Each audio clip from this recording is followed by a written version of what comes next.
وتەیەک بە بۆنەی ڕۆژی جیهانی دانیشتوان.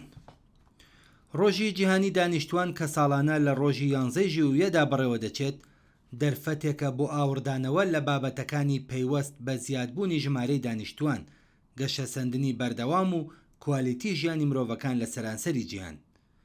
ئەو ڕۆژە کە لەلایەن نەتەوە یەکگرتووەکانەوە دیاریکراوە لەسەر گرنگی پرسەکانی دانیشتوان و کاریگەریەکانیان لەسەر ئایندەی گۆی زەوی جەخت دەکاتەوە.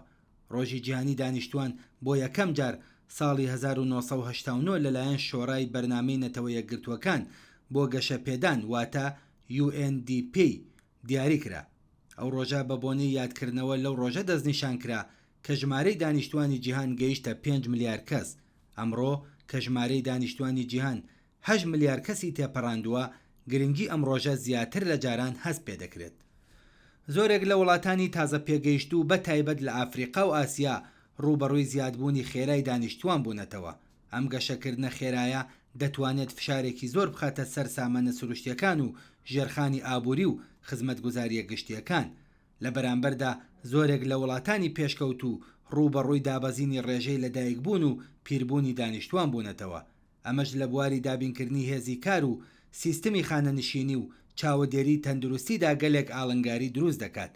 یەکێک لە تەوەرە سەرەکیەکانی ڕۆژی جیهانی دانیشتوان بریتیە لە جەختکردنەوە لەسەر گرنگی دەسڕاگەیشتن بە خزمەتگوزاریەکانی تەندروستی منداڵبوون و پاڵپشتکردنی مافەکانی ژنان لە بڕیاردان سەبارەت بە منداڵبوون. هەروەها زیادبوونی ژمارەی دانیشتوان و کاریگەریەکانی لەسەر ژینگە، گۆڕانی کەشوهەوا و بەکارهێنانی سامانە سروشتیەکان لە زومرەی بابەتە گرنگەکانی ئەم ڕۆژن. ڕۆژی جیهانی دانیشتوان دەرفەتێکە بۆ بیرکردنەوە لەو ڕاستیەی کە بەڕێوەبردننی دروستی پرسەکانی دانیشتوان ڕەمزی بەدەستهێنانی گەشەپێدانی بەردەوام و داهاتوێکی باشترە بۆ سەرجەم مرۆڤەکان.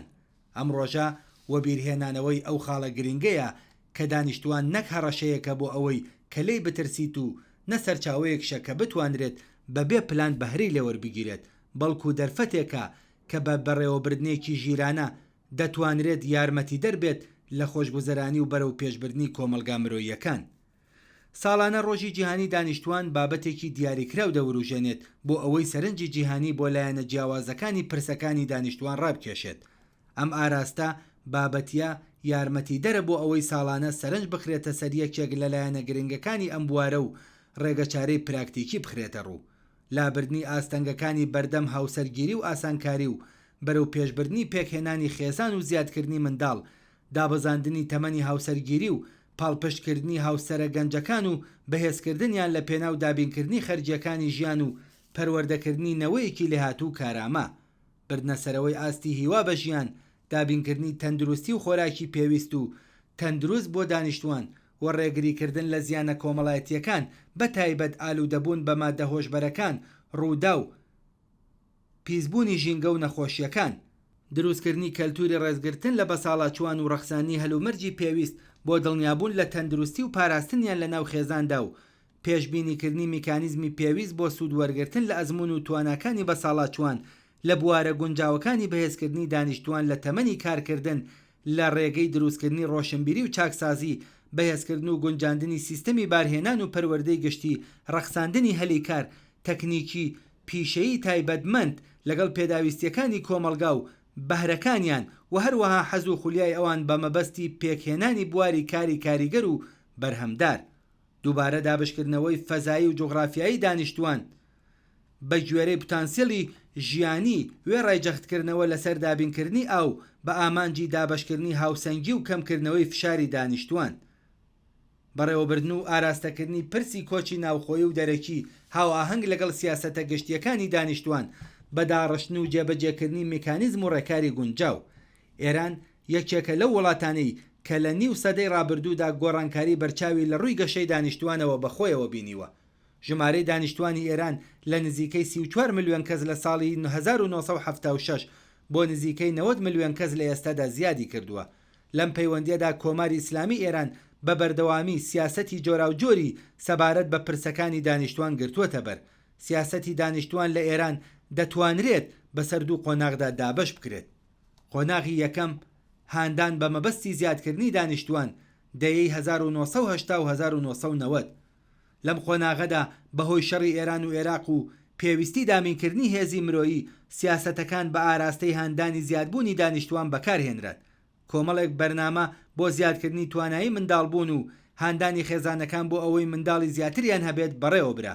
ئەم بابەتە بووە هۆی بەرزبوونەوەی ئاستی منداڵبوون بە ڕێژەی 4 بۆ 5 منداڵ بۆ هەرژنێک لە سەرەتاکانی دەی 1990دا. خۆناغی دووهەم کنترۆلکردنی دانیشتوان و دابەزینی ڕێژەی منداڵبوون لە سەرەتای دەی 1990ەوە تاکو ئێستا. لە ناوەڕاستی ساڵانی 90ەکانەوە بەهۆی ئەو قەیرانە ئابووری و کۆمەڵایەتی کە لە ئاکامی زیادبوونی دانیشتوانەوە دروست بوو، سیاسەت و ڕێکارەکانی کنترۆلکردنی دانیشتوان و کەمکردنەوەی ڕێژەی منداڵبوون دەستی پێکرد. بەرنامەی تەندروستی گەشتگیر ڕاهێنان سەبارەت بە کنترۆلکردنی منداڵبوون و دەستڕاگەیشتن بە شێوازەکانی ڕێگریکردن لە دووگیانی لە زمرەی ئەم سیاسەت و ڕێکارانە بوون.